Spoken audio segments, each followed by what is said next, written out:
नमस्कार प्यारे साथियों, स्वागत है आप सभी का। RAS 2024 को टारगेट करते हुए राजस्थान जीके के कुछ महत्वपूर्ण बिंदुओं पर आप और हम सब डिस्कस कर रहे हैं। उसी श्रृंखला में अगला वीडियो आपके लिए आज अपन डिस्कस करेंगे हिस्ट्री ऑफ राजस्थान के एक महत्वपूर्ण टॉपिक जिसका नाम है इंटीग्रेशन ऑफ राजस्थान, अर्थात राजस्थान का एकीकरण। एकीकरण हुआ कैसे, कितने चरणों में हुआ, कितना समय लगा, क्या क्या बातें इसमें हमें एग्जाम के पॉइंट ऑफ व्यू से ध्यान रखनी है। चलो शुरू करते हैं आज का वीडियो। सर सबसे पहले एकीकरण, एकीकरण यानी होता है एक करना। सर एक किसको करेंगे? राजस्थान जो विभिन्न हिस्सों में टूटा हुआ था, अलग अलग रियासतों में बटा हुआ था, उनको एक करना। तो सबसे पहले बात करते हैं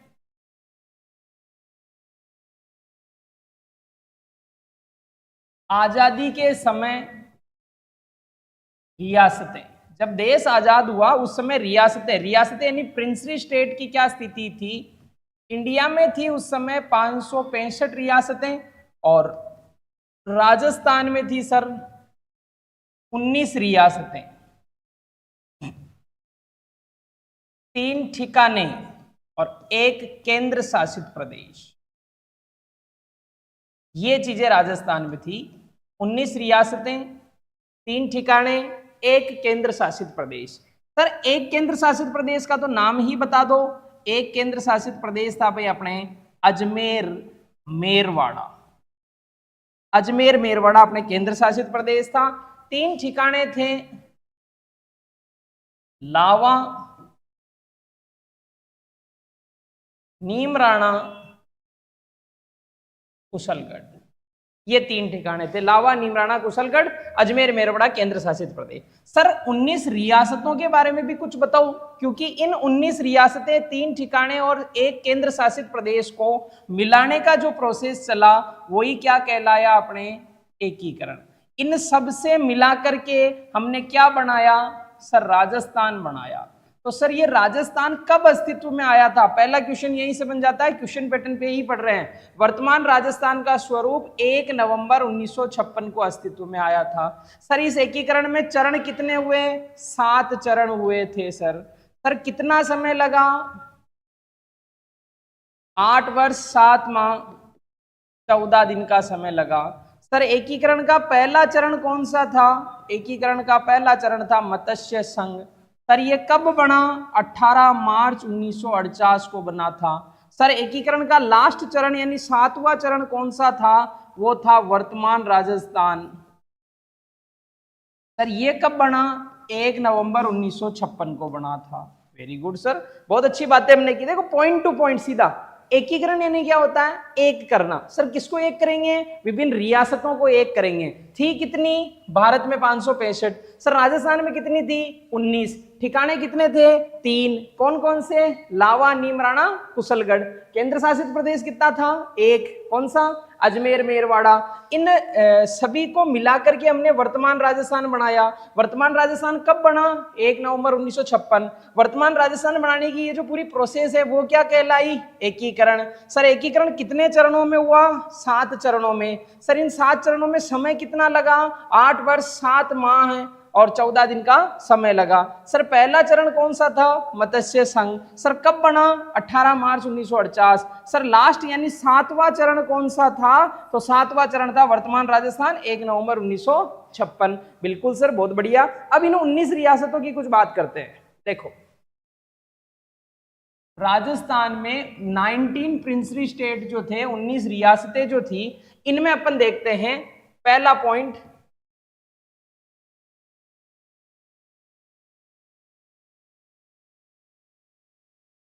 सबसे प्राचीन रियासत। पहला पॉइंट क्या आ गया भाई? सबसे प्राचीन रियासत। राजस्थान की सबसे पुरानी रियासत थी, सबसे लंबा चौड़ा इतिहास जिस रियासत का है वो कौन सी थी? मेवाड़। मेवाड़ राजस्थान की सबसे प्राचीन रियासत थी। दूसरा बनता है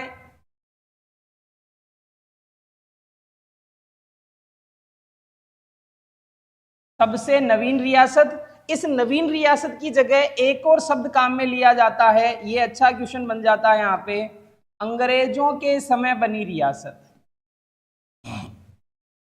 अंग्रेजों के समय बनी रियासत, राजस्थान की सबसे नवीन रियासत कह लो चाहे अंग्रेजों के समय बनी रियासत कह लो, वो थी आपके झालावाड़। कौन सी रियासत थी भाई? झालावाड़। अंग्रेजों के समय बनी रियासत थी झालावाड़। और याद रखना है झालावाड़ का जो संस्थापक है, इस रियासत को जो बनाने वाला है, उसका नाम है झाला मदन सिंह। झाला मदन सिंह 1838 में ये रियासत बनाते हैं और ये कोटा से अलग होती है, कोटा से अलग होके बनी थी झालावाड़। क्या बात है सर। सर कोटा भी किसी से अलग हुआ क्या? बिल्कुल, कोटा हुआ था बूंदी से अलग, बूंदी से अलग हुआ। सर कब हुआ? 1631 में। किसके समय राजा था? संस्थापक माना जाता है माधो सिंह। और इस समय मुगल बादशाह पूछ ले तो मुगल बादशाह कौन थे? शाहजहां। तो आज जो कोटा बूंदी झालावाड़ आप बोलते हैं, उनमें सबसे पुरानी रियासत क्या थी? बूंदी। उससे अलग क्या हुआ? कोटा। कब हुआ? 1631। किस राजा के समय? माधो सिंह। मुगल बादशाह शाहजहां। कोटा से क्या अलग हुआ? झालावाड़। झालावाड़ का संस्थापक किसे माना जाता है? झाला मदन सिंह। कब अलग हुआ? 1838। यानी अंग्रेजों के समय बनी रियासत या राजस्थान की सबसे नवीन रियासत मुझे कौन सी है? झालावाड़। पूरे कंसेप्ट के साथ आपको बता दिया है। Okay sir, very good. चलो आगे बात करते हैं, तीसरा पॉइंट, सबसे बड़ी रियासत। सबसे बड़ी रियासत बड़ी दो प्रकार से होगी सर, कौन कौन सी? या तो कोई चीज जगह में बड़ी होगी अकॉर्डिंग टू एरिया, या वो पॉपुलेशन में बड़ी होगी, जनसंख्या में बड़ी होगी। तो याद रखना है क्षेत्रफल में राजस्थान की सबसे बड़ी रियासत का नाम था मारवाड़। जनसंख्या में सबसे बड़ी रियासत का नाम था ढूंढाड़। ढूंढाड़ को आप कहते हो जयपुर। वेरी गुड सर, बहुत बढ़िया। सर बड़ी बताइए तो अब हमें छोटी भी बताओ। सबसे छोटी रियासत, फिर छोटी भी दो प्रकार से होगी, किस किस में? क्षेत्रफल में छोटी और जनसंख्या में छोटी।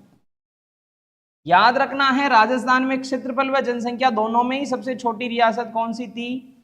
शाहपुरा थी। और याद रखना है एक और इंपॉर्टेंट पॉइंट, एकीकरण के समय एकमात्र मुस्लिम रियासत अगर आपसे पूछें तो राजस्थान की मुस्लिम रियासत कौन सी थी? टोंक। क्या बात है सर, बहुत अच्छे से क्लियर हो गया है। तो सारी बातें याद करते चलो, यही हो जाओ रिवीजन के लिए तैयार फटाफट से। एकीकरण यानी एक करना, किसको एक करेंगे? रियासतों को। भारत में कितनी थी आजादी के समय? 565। राजस्थान में कितनी थी? 19 रियासतें, 3 ठिकाने, एक केंद्र शासित प्रदेश। केंद्र शासित प्रदेश का नाम अजमेर मेरवाड़ा। 3 ठिकाने लावा, नीमराणा, कुशलगढ़। इन 19 रियासतों को मिला करके हमने वर्तमान राजस्थान बनाया। वर्तमान राजस्थान कब बना?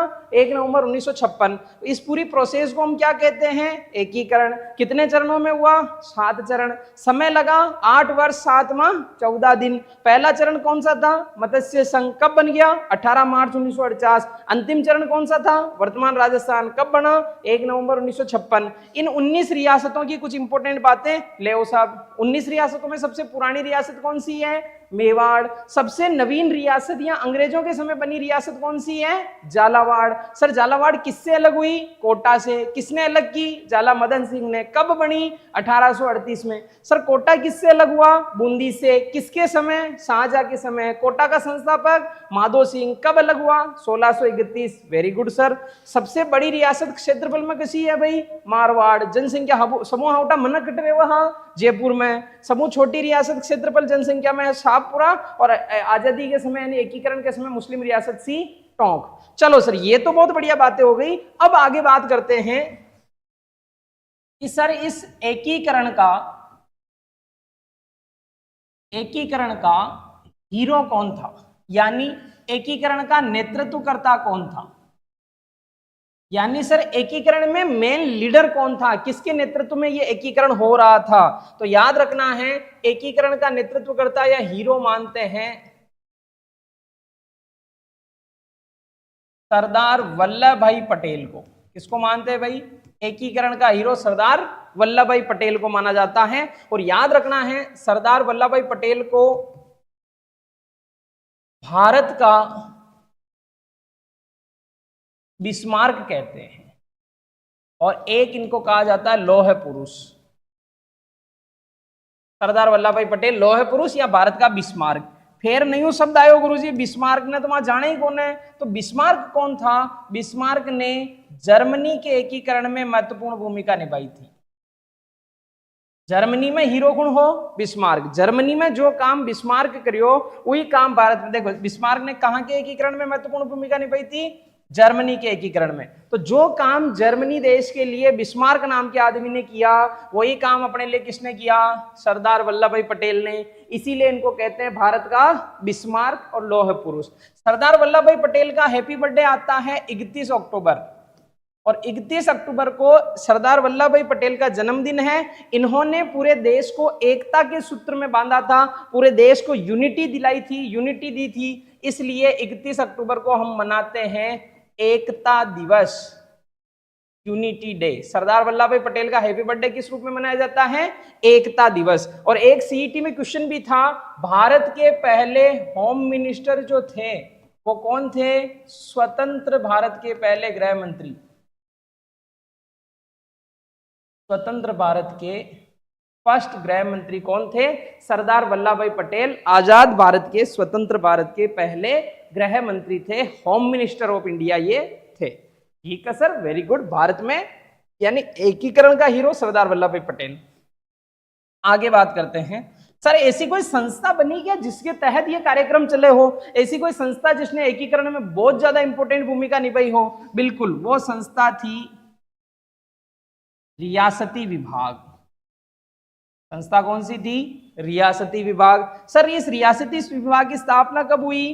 5 जुलाई 1947 को रियासती विभाग की स्थापना हुई। सर इसके अध्यक्ष कौन बने?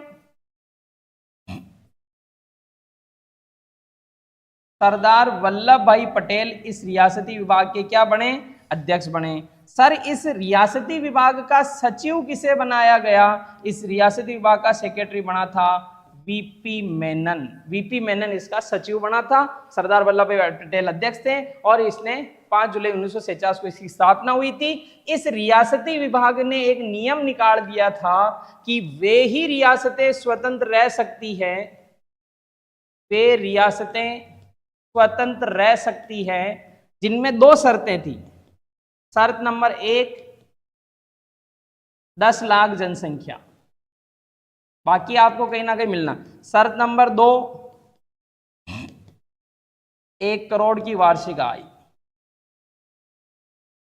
10 लाख की जनसंख्या, 1 करोड़ की ये रियासतें ही फ्री रह सकती है, ऐसा किसने कहा था? रियासती विभाग। कि जिनमें 10 लाख से ज्यादा लोग रहते हो, 1 करोड़ से ज्यादा एनुअल इनकम हो। इस शर्त को राजस्थान की 4 रियासतें पूरा करती थी जिनमें 10 लाख से ज्यादा लोग भी थे और वहां पे क्या था?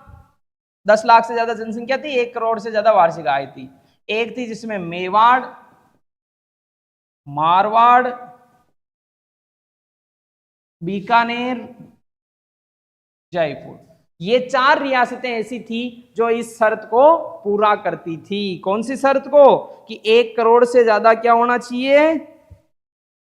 एनुअल इनकम होनी चाहिए। और क्या होना चाहिए? 10 लाख से ज्यादा की आय होनी चाहिए। चलो सर, वेरी गुड, बहुत बढ़िया चल रहा काम सब कुछ, ठीक है। आगे बात करते हैं एरो लगा के, कुछ इंपोर्टेंट पॉइंट देखते हैं। देखो इस एकीकरण के संबंध में कुछ महत्वपूर्ण तथ्य देखते हैं, कुछ इंपोर्टेंट बातें, सीधा क्वेश्चन पैटर्न। महत्वपूर्ण तथ्य, पहला महत्वपूर्ण तथ्य सर सबसे पहले वो विलय पत्र। बार बार क्वेश्चन आते हैं। रियासतों के सामने एक प्रपोजल रखा गया कि आप सहमति दो कि हाँ हम भारत में विलय के लिए तैयार हैं। तो इस विलय पत्र पर हस्ताक्षर, विलय पत्र पर हस्ताक्षर, सिग्नेचर, 2 चीजें याद रखना है। सबसे फर्स्ट कौन था, सबसे लास्ट कौन था? विलय पत्र पर सबसे पहले हस्ताक्षर किए थे बीकानेर रियासत ने, सबसे अंत में हस्ताक्षर किए थे धौलपुर रियासत ने। बीकानेर के राजा एकीकरण के समय थे शार्दुल सिंह, धौलपुर के राजा एकीकरण के समय थे उदयभान सिंह, इन्होंने 7 अगस्त को साइन कर दिए थे, इन्होंने 14 अगस्त को साइन किए। 7 अगस्त को साइन शार्दुल सिंह ने किए, 14 अगस्त को इन्होंने साइन किए थे। ये विलय पत्र की बातें हो गई। इसके अलावा कोई सर फेमस कथन आया क्या? बिल्कुल, कथन देखते हैं, एग्जाम के रिलेवेंट चीजें देख रहे हैं। एक कथन था, मैं अपने डेथ वारंट पर हस्ताक्षर कर रहा हूं, मैं अपने मृत्यु प्रमाण पत्र पर हस्ताक्षर कर रहा हूं। यह बात हमें कही थी चंद्रवीर सिंह ने, यह बात हमें कही है चंद्रवीर सिंह। कहां के राजा थे? बांसवाड़ा के राजा चंद्रवीर सिंह ने यह बात कही थी, मैं अपने डेथ वारंट पर हस्ताक्षर कर रहा हूं, अपने मृत्यु प्रमाण पत्र पर हस्ताक्षर कर रहा हूं। सर ऐसा ही कोई विरोध और हुआ था क्या? बिल्कुल, मारवाड़ यानी जोधपुर के राजा थे हनुवंत सिंह। जोधपुर के राजा हनुवंत सिंह ने क्या किया था? यहां पे काली पगड़ी पहनकर भाग लिया था एकीकरण कार्यक्रमों में, काली पगड़ी पहनकर भाग लिया था एकीकरण के विभिन्न कार्यक्रमों में। यानी हनुवंत सिंह जी जो है ये पाकिस्तान में मिलना चाह रहे थे, लेकिन सरदार वल्लभ भाई पटेल, माउंटबेटन, वीपी मेनन, इनके समझाने पर ये कहां रह गए? राजस्थान में रह गए। इन्होंने काली पगड़ी पहन करके हिस्सा लिया था। ठीक है सर, इसके अलावा और कोई इंपोर्टेंट बात? बिल्कुल कर लेते हैं, इसके अलावा इंपोर्टेंट बात भी। पहला चरण जो था, फर्स्ट चरण, उसका नाम मत्स्य संघ जो रखा था, वो क्यों रखा था? इस नामकरण का सुझाव दिया था के.एम. मुंशी ने, के.एम. मुंशी, कन्हैयालाल माणकराम मुंशी के कहने पर पहले चरण का नाम मत्स्य संघ रखा था। ठीक है, इसके अलावा ध्यान रखना है एक वेरी इंपॉर्टेंट, इस मत्स्य संघ का गठन तो हुआ था 18 मार्च 1948। इसकी वार्षिक आय पूछी थी एक बार, 184 लाख रुपए इसकी वार्षिक आय थी, पटवारी एग्जाम का क्वेश्चन था। इसके अलावा ध्यान रखना है मत्स्य संघ के विलय के लिए, मत्स्य संघ के विलय के लिए एक समिति बनी थी, उस समिति का नाम था शंकर देवराय समिति। शंकर देवराय समिति इसमें बनी थी, और शंकर देवराय समिति में अध्यक्ष शंकर देवराय थे, 2 सदस्य थे, और दूसरे थे प्रभुदयाल,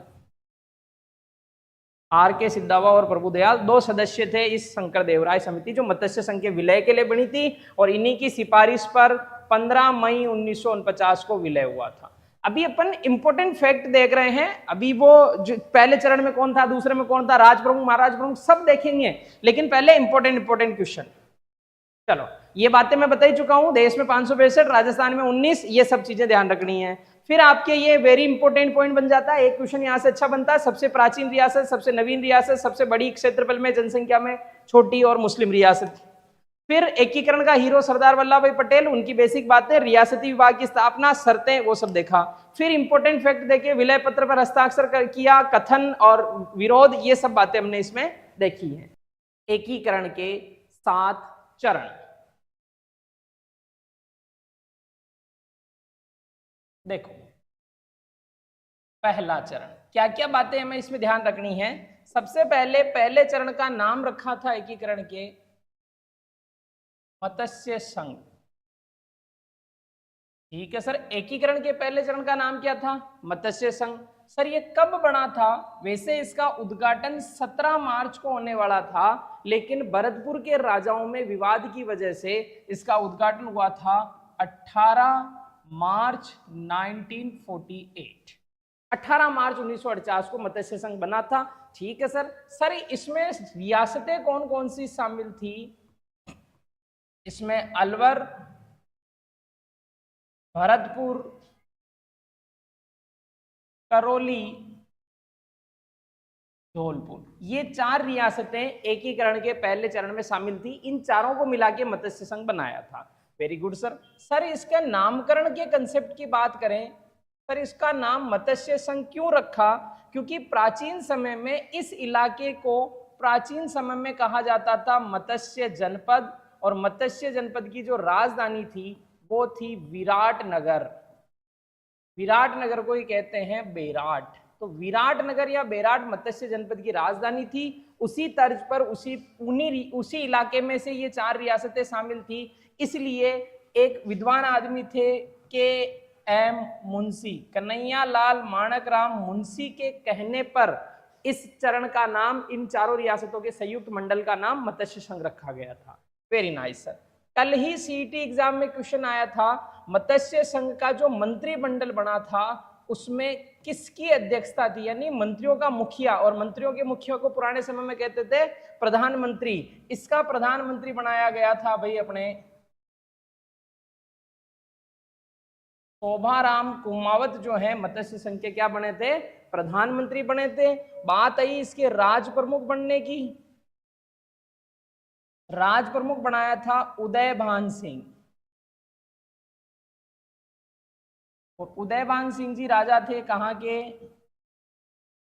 धौलपुर के। वेरी नाइस सर, ये भी बहुत बढ़िया। सर उपराज प्रमुख किसे बनाया गया था,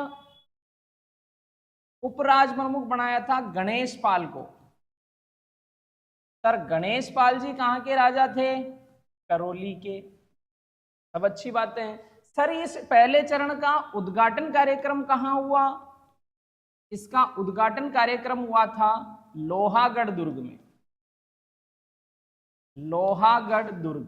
सर लोहागढ़ दुर्ग कहां है, भरतपुर में। और इस लोहागढ़ को कभी भी कोई नहीं जीत पाया, इसीलिए लोहागढ़ का ही नाम आता है अजयगढ़ दुर्ग। ऐसा दुर्ग जिसे कोई नहीं जीत पाया हो, लोहागढ़ या अजयगढ़। सर इसके उद्घाटनकर्ता कौन थे, इसके उद्घाटनकर्ता थे नरहरि विष्णु गौडगिल, NV गौडगिल इसके उद्घाटनकर्ता थे। क्या बात है सर, पहला चरण बहुत अच्छे से आपने समझा दिया है। मत्स्य संघ 17 या 18 मार्च 1948, अलवर, भरतपुर, करौली, धौलपुर। नामकरण KM मुंशी के कहने पर किया गया। प्रधानमंत्री शोभाराम कुमावत थे। राज प्रमुख उदयभान सिंह धौलपुर को बनाया गया था। उपराज प्रमुख गणेश पाल करौली बने थे। उद्घाटन कार्यक्रम लोहागढ़ दुर्ग भरतपुर में हुआ। उद्घाटनकर्ता NV गौडगिल थे। ये अभी एकीकरण का पहला चरण है, मत्स्य संघ। इनमें ये 4 रियासतें शामिल है। इससे जुड़ी हुई आगे 5वें चरण वापिस इससे रिलेटेड आएगा। 5वां चरण क्या आएगा, कैसे आएगा, अभी बताएंगे। एकीकरण का दूसरा चरण, एकीकरण के दूसरे चरण का नाम रखा भाई, अधिकांश रियासतें पूर्वी राजस्थान की थी, इसीलिए पूर्वी राजस्थान। और आजकल किताबों में छप रहा है वो राजस्थान संघ। एकीकरण का दूसरा चरण पूर्वी राजस्थान या राजस्थान संघ। ठीक है सर, टोटल 7 चरण पढ़ने। दूसरा है कब बना सर, 25 मार्च 1948। सर कितनी रियासतें शामिल थी, 9 रियासतें। सर 9 रियासतें कौन सी, याद रखना है आपको, डूंगरपुर, बांसवाड़ा, प्रतापगढ़, शाहपुरा, बूंदी,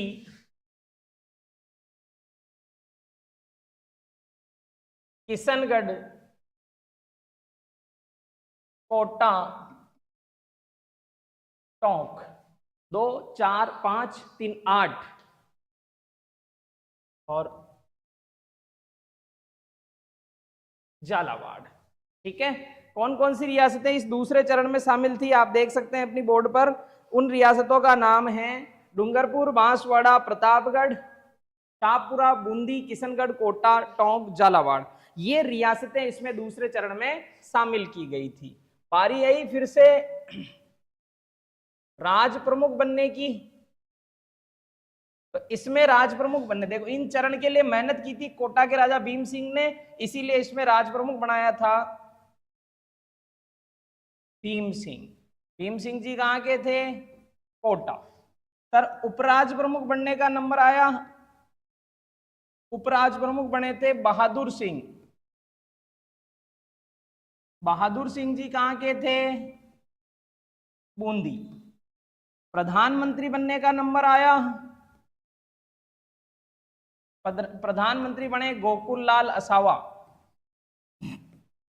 गोकुल लाल असावा। फिर इसके उद्घाटन करने का नंबर आया,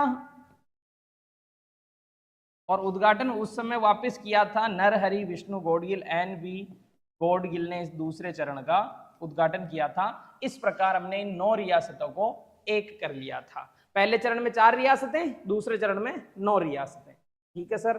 तीसरा चरण आ रहा है, तीसरा चरण आ रहा है संयुक्त राजस्थान। संयुक्त राजस्थान तीसरा चरण। इस संयुक्त राजस्थान में क्या हुआ, सबसे पहले देखो सर कब बना ये, तो वो पहला बना था 18 मार्च को, दूसरा बना 25 मार्च को, ये बन रहा है 18 अप्रैल 1948। ठीक है सर। 1949 में कितने चरण, 3। इसमें ध्यान रखना, इसमें क्या हुआ, जो दूसरा चरण था पूर्वी राजस्थान, उस पूर्वी राजस्थान में केवल एक रियासत जुड़ी थी, मेवाड़। यानी 9 रियासतें ये थी, एक रियासत ये जुड़ गई। दूसरे चरण में केवल एक रियासत जोड़ी गई, मेवाड़, और तीसरा चरण कंप्लीट हो गया 18 अप्रैल 1948 को।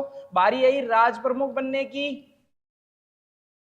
राज प्रमुख बनने की। तो मेवाड़ महाराणा भूपाल सिंह जो थे,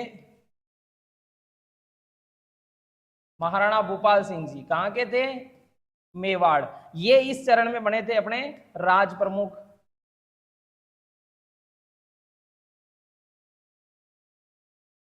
उपराज प्रमुख की बात करें तो कोटा के भीम सिंह जी को इसमें क्या बना दिया था, उपराज प्रमुख बना दिया था। प्रधानमंत्री की बात करें तो सर मेवाड़ की पावर चल रही है, तो मेवाड़ का ही व्यक्ति प्रधानमंत्री बनेगा, बिल्कुल ठीक है। माणिक्य लाल वर्मा इसमें क्या बने थे, प्रधानमंत्री बने थे। Very good. बारी आई वापस उद्घाटन करने की, उद्घाटन करने की बारी आई, तो इस बार भारत के प्रधानमंत्री जवाहरलाल नेहरू ने तीसरे चरण का उद्घाटन किया था। Very good. तो तीसरा चरण संयुक्त राजस्थान, 18 अप्रैल 1949, पूर्वी राजस्थान में 9 रियासतें मिली थी। राज प्रमुख भूपाल सिंह जी मेवाड़, उपराज प्रमुख भीम सिंह जी कोटा, प्रधानमंत्री माणिक्यलाल वर्मा, उद्घाटन करता जवाहरलाल नेहरू। Okay sir. अब आ गया है चौथा चरण। चौथा चरण का नाम था वृहद राजस्थान, और चौथा चरण बन रहा है आपके 30 मार्च 1949 को।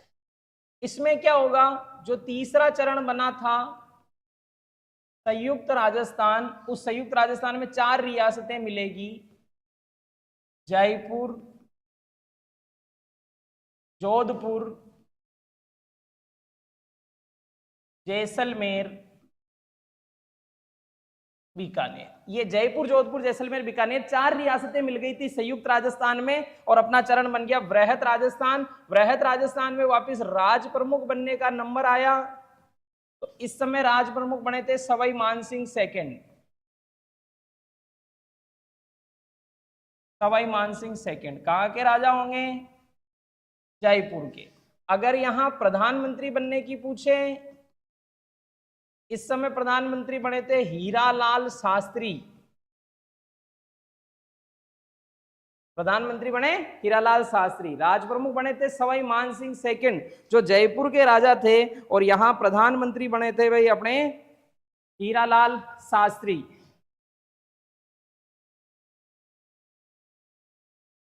उपराज प्रमुख वही चलते आ रहे हैं, भीम सिंह जी कोटा। भीम सिंह कोटा इसमें उपराज प्रमुख बने। ठीक है सर। अब आया इसके उद्घाटन का नंबर। अच्छा, इसमें एक पद और बना दिया था, यहां पे एक पद और बन गया था इस चौथे चरण में, वो था महाराज प्रमुख। अब तक राज प्रमुख बनते आ रहे थे, चौथे चरण में एक पद बना था महाराज प्रमुख, और महाराज प्रमुख बने थे आपके महाराणा भूपाल सिंह।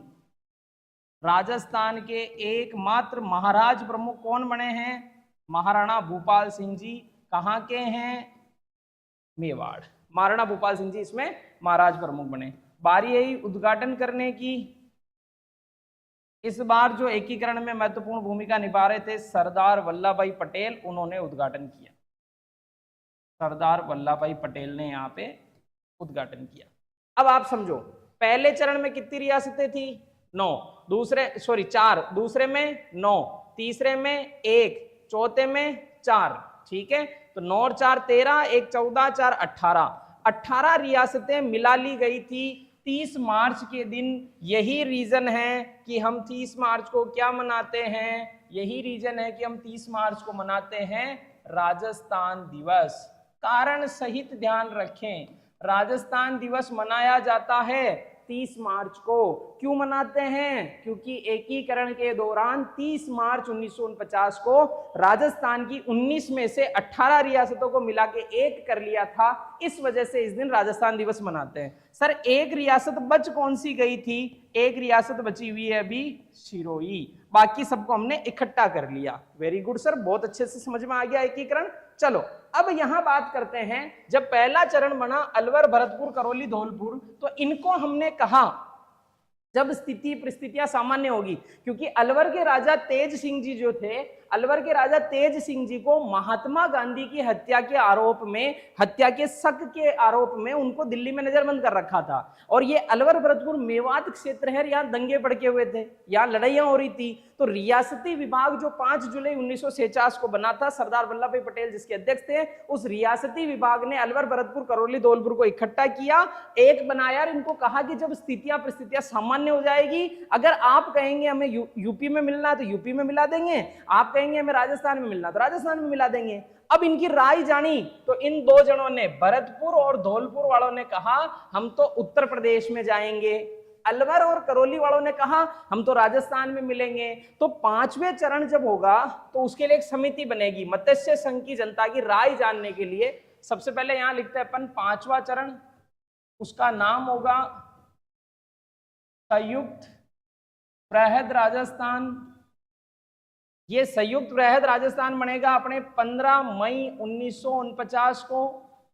इसमें एक काम होगा, जो वृहद राजस्थान बना है, चौथा चरण, इस वृहद राजस्थान में होगा मत्स्य संघ का विलय, मत्स्य संघ का विलय। और याद रखना है इस मत्स्य संघ के विलय के लिए, भाई 4 रियासतें थी, 2 यूपी में जाना चाह रही है, 2 राजस्थान में रह रही है, तो यहां एक समिति बनेगी, वो समिति सजेशन देगी, वो समिति जनता की राय जानेगी कि किधर मिलना है। और मत्स्य संघ का विलय जो हुआ था वो समिति थी शंकर देव राय समिति। शंकर देव राय इसके अध्यक्ष थे। इसमें 2 सदस्य भी थे, एक सदस्य था आर के सिद्धावा, दूसरा सदस्य था प्रभुदयाल। इन लोगों ने, 2 सदस्य आर के सिद्धावा, प्रभुदयाल, अध्यक्ष शंकर देव राय, इस समिति ने सिफारिश की कि मत्स्य संघ को किधर मिलाना है, राजस्थान में। मत्स्य संघ को वृहद राजस्थान में मिलाया। 15 मई 1949 को 5वां चरण बन गया संयुक्त वृहद राजस्थान। और पदाधिकारी जो पुराने चलते आ रहे थे वही चले थे। ठीक है सर, अब बारी आई छठे चरण की। छठा चरण जिसको कहते हैं राजस्थान संघ। राजस्थान संघ बना था 26 जनवरी 1950 को। इसमें क्या हुआ, जो 5वां चरण था संयुक्त वृहद राजस्थान, इस संयुक्त वृहद राजस्थान में सिरोही का विलय हुआ। लेकिन सिरोही में 2 स्थान नहीं मिलाए गए, एक तो माउंट आबू, देलवाड़ा को छोड़कर शेष सिरोही यहां पे मिला दी गई थी। याद रखना है राजस्थान का गांधी कहते हैं गोकुल भाई भट्ट को। ये सब एग्जाम के क्वेश्चन है। गोकुल भाई भट्ट जिन्हें राजस्थान का गांधी कहते हैं, उन राजस्थान का गांधी गोकुल भाई भट्ट का जन्म स्थान है हातल गांव। हातल गांव, इस हातल गांव का विलय भी संयुक्त वृहद राजस्थान में हो गया था 26 जनवरी 1950 के दिन। और ये 26 जनवरी वही दिन है, इस दिन क्या हुआ था, राजस्थान शब्द को संविधान में मान्यता, संविधान में मान्यता सत्यनारायण राव समिति की सिफारिश पर मिली। समिति की सिफारिश पर मिली। इस दिन से नाम आने लग गया राजस्थान, इंडियन कॉन्स्टिट्यूशन में उसको मान्यता मिल गई। अब गोकुल भाई भट्ट राजस्थान की तरफ आ गए थे, लेकिन आदि सिरोही आई थी, माउंट आबू देलवाड़ा नहीं आया था, इसलिए सिरोही के विलय के लिए, संपूर्ण सिरोही के विलय के लिए जो आंदोलन हुआ था वो किसके नेतृत्व में हुआ? गोकुल भाई भट्ट के नेतृत्व में हुआ, और अंततः इनको सफलता मिली और एकीकरण का 7वां चरण आया, जिसे हम कहते हैं वर्तमान राजस्थान। वर्तमान राजस्थान बना अपने 1 नवंबर 1956 को। 1 नवंबर 1956 को वर्तमान राजस्थान बना। इसमें क्या था? छठा चरण जो था, इसमें छठा चरण जो था राजस्थान संघ, उस राजस्थान संघ में एक तो क्या बाकी रहा था? माउंट आबू। सर एक क्या बाकी रहा था? देलवाड़ा। और इस समय अजमेर मेरवाड़ा जो केंद्र शासित प्रदेश था, जिसमें धार सभा चलती थी, वो 30 सदस्य वाली धार सभा के अजमेर मेरवाड़ा का विलय भी राजस्थान में हो गया। इसके अलावा ध्यान रखना है, सिरोंज क्षेत्र किसका था? राजस्थान का। किसको दिया? मध्य प्रदेश को। मध्य प्रदेश का इलाका था सुनेल टप्पा। ये सुनेल टप्पा कहां लिया? राजस्थान में। समझो 7वां चरण वर्तमान राजस्थान 1 नवंबर 1956 राजस्थान संघ जो छठा चरण था उसमें माउंट आबू, देलवाड़ा, अजमेर मेरवाड़ा जोड़ दिया। ठीक है सर। और राजस्थान का सिरोंज क्षेत्र था, ये राजस्थान का सिरोंज क्षेत्र देखो किधर जा रहा है सर? मध्य प्रदेश को दे दिया। मध्य प्रदेश का कौन सा इलाका था? सुनेल टप्पा। किधर ले लिया? राजस्थान में। इस प्रकार से हमने काम कंप्लीट किया। इसके अलावा ध्यान रखना है, एक आयोग बना था राज्य पुनर्गठन आयोग। इस राज्य पुनर्गठन आयोग के अध्यक्ष थे डॉक्टर फजल अली। ठीक है सर। ये पूरा आपके एकीकरण की जानकारी हो गई। इंपोर्टेंट सारी बातें आपके इसमें आ चुकी है। आप यहां से ये 7 चरण देखेंगे, ये हमने देख रखा है। अब ये 7 चरण देखें, ये पहला चरण है विद डिटेल आपके सामने, दूसरा चरण, तीसरा चरण, चौथा चरण, 5वां चरण, छठा चरण, ये 7वां चरण। ये पूरे 7 चरण हैं और हमने स्टार्टिंग में पढ़ाई है, बेसिक बातें उसमें देख ली है। तो एकीकरण से जो भी इंपोर्टेंट क्वेश्चन बनते हैं उनकी जानकारी इसमें आ गई है। आप वीडियो को अच्छे से देखेंगे, एक बार इसके नोट्स बना लेंगे तो आपको ये कंप्लीट टॉपिक हो जाएगा। तो आप ऐसे ही वीडियो के लिए जुड़े रहें। और भी एकीकरण का कोई क्वेश्चन आपके मन में है या किसी भी टॉपिक को लेकर कोई डाउट है, किसी भी टॉपिक पे आप वीडियो चाहते हैं, आप चाहते हैं कि राजस्थान जीके के पर्टिकुलर इस टॉपिक पर मैं आपके लिए वीडियो बनाऊं, तो आप वीडियो के कमेंट बॉक्स में कमेंट करें। तो मिलते हैं अगले वीडियो में, तब तक के लिए धन्यवाद। खम्मा गणी राजस्थान, जय जय राजस्थान।